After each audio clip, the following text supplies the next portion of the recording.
Eto na ang tambayan ng mga mahilig saan.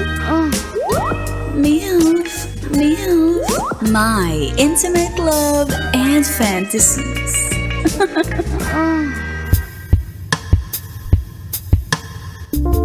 Sa ating episode na pinamagatang, Ikaw ang aking pahinga. Kasi may pumapagod na iba. May kwento ako. Babae ako at share ko lang ang intimate love and fantasy ko. Mag-iisang buwan na ako na nagtutuloy-tuloy sa aking pagdadayet. In fairness, 2 kilos na ang nabawas sa akin. Congratulations! Ang dahilan ng aking pagdadayet dahil sa mister ko na laging mainit ang ulo. Mainit na nga ang panahon, mainit pa yung ulo, ternong-terno ha. Na para bang pag-uuwi siya, galing sa trabaho ay wala na siyang kagana-gana. Ni hindi na nga kumikis sa akin. Oy, bakit ganun? Wala man lang mano po. Dinadaan-daanan ako na parang hangin. Pero sure naman ako na wala siyang kabitsina dahil sa sobrang busy niya sa trabaho. Yun na nga ang pinag-aawayan naming madalas. At sinasabi ko, wag na wag ka talagang mangangalabit sa akin kung lagi kang magagalitin ha. Kapag naman laging mainit ulo niya, mainit din ulo ko.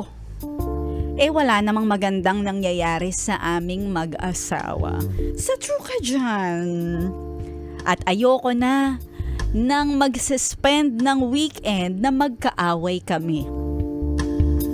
Kaya ang fantasy ko ngayon, uuwi si mister galing trabaho.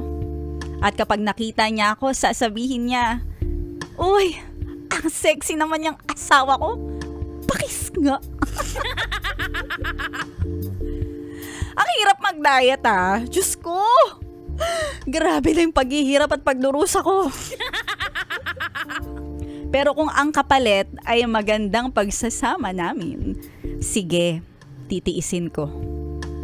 1 buwan. Napapansin niya na ako, hindi para awayin, kundi para lambingin. In fairness! Sa aming churot-churot, sa tuwing ako ay magla-love on top sa kanya, kayang-kaya niya na ako. At hindi na siya nabibigatan. Ay, hindi ka na pabigat! Sasabihin niya pa, "Love, para kang cheerleader or cheer dancer. Kayang-kaya na kitang iitsa-itsa." Kung dati, di ko siya pinagbibigyan. Ngayon, parang ako pa ang dalagang nililigaw-ligawan.